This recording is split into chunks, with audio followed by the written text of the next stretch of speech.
John, in very simple terms, I mean, tell me what you think Jeremy Corbyn offers. Just in very, very easy terms so people can understand what is different about Jeremy Corbyn's Labour Party. That's a good question. I think people got fed up with politicians who just said whatever pleased the crowd. And Jeremy Corbyn came along and said, look, this is what I believe in. You can support me if you don't, but at least I'm being straight with you. And I think a lot of people are attracted to that sort of honesty. And what you see is what you get. But is that kind of an anti-politics? It is a bit, because, people got turned off by politicians because it was all spin. And you got to the stage where you couldn't believe a word any politician said at one point in time. That wasn't true, but people had that impression. And I think what Jeremy brings to it is that sort of confidence and trust, and we lost that for a period of time. But does that mean, and you'll have heard the criticism, that basically it's a personality cult around Jeremy Corbyn? He gets these huge rallies, but it's all focused around him rather than about a policy for government.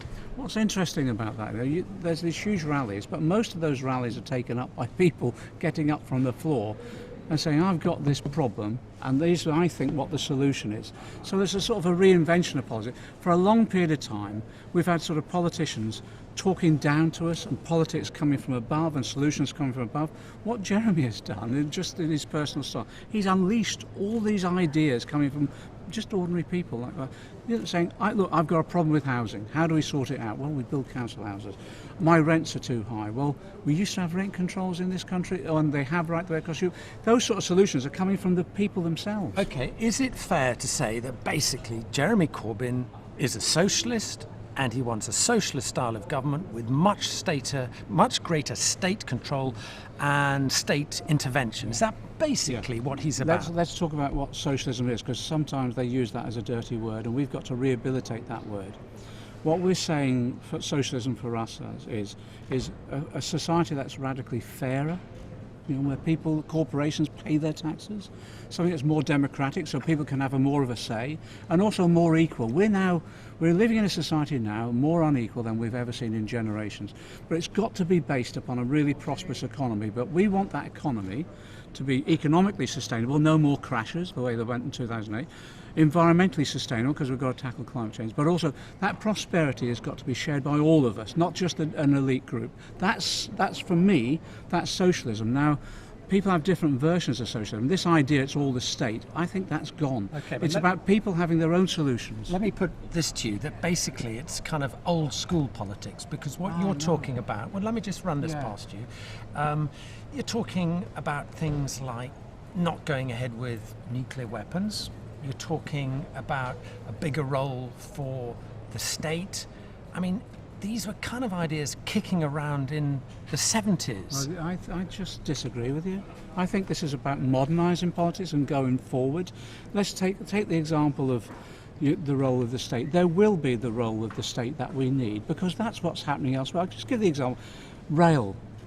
We've said we want to nationalise the railways again. Do you know our railways are nationalised? But they're owned by the Germans and the Dutch, and they're taking the profits from our country and investing in their own system.